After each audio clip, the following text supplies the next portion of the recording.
At that time Herod the Tetrarch heard the reports about Jesus, and he said to his attendants, "This is John the Baptist. He has risen from the dead. That is why miraculous powers are at work in him." Now Herod had arrested John and bound him and put him in prison because of Herodias, his brother Philip's wife, for John had been saying to him, "It is not lawful for you to have her."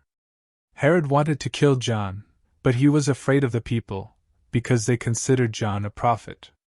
On Herod's birthday the daughter of Herodias danced for the guests, and pleased Herod so much that he promised with an oath to give her whatever she asked.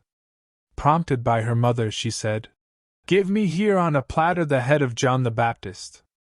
The king was distressed, but because of his oaths and his dinner guests, he ordered that her request be granted and had John beheaded in the prison.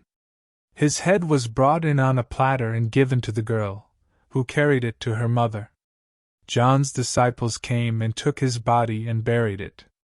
Then they went and told Jesus. When Jesus heard what had happened, he withdrew by boat privately to a solitary place. Hearing of this, the crowds followed him on foot from the towns.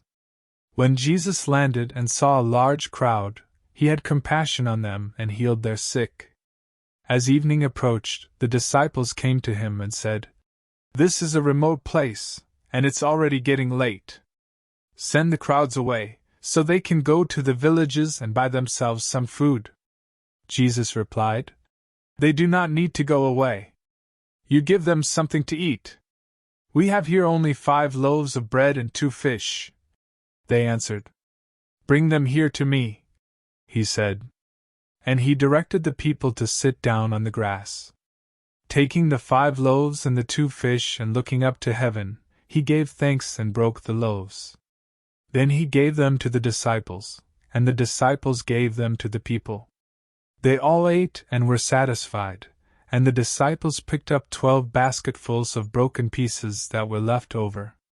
The number of those who ate was about 5,000 men, besides women and children. Immediately Jesus made the disciples get into the boat and go on ahead of him to the other side, while he dismissed the crowd. After he had dismissed them, he went up on a mountainside by himself to pray. Later that night, he was there alone, and the boat was already a considerable distance from land, buffeted by the waves because the wind was against it. Shortly before dawn Jesus went out to them, walking on the lake. When the disciples saw him walking on the lake, they were terrified. "It's a ghost," they said, and cried out in fear. But Jesus immediately said to them, "Take courage! It is I, don't be afraid."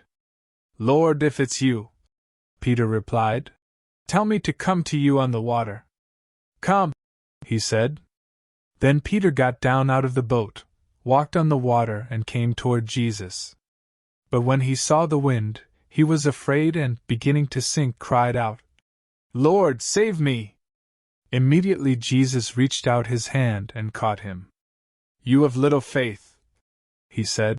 "Why did you doubt?" And when they climbed into the boat, the wind died down.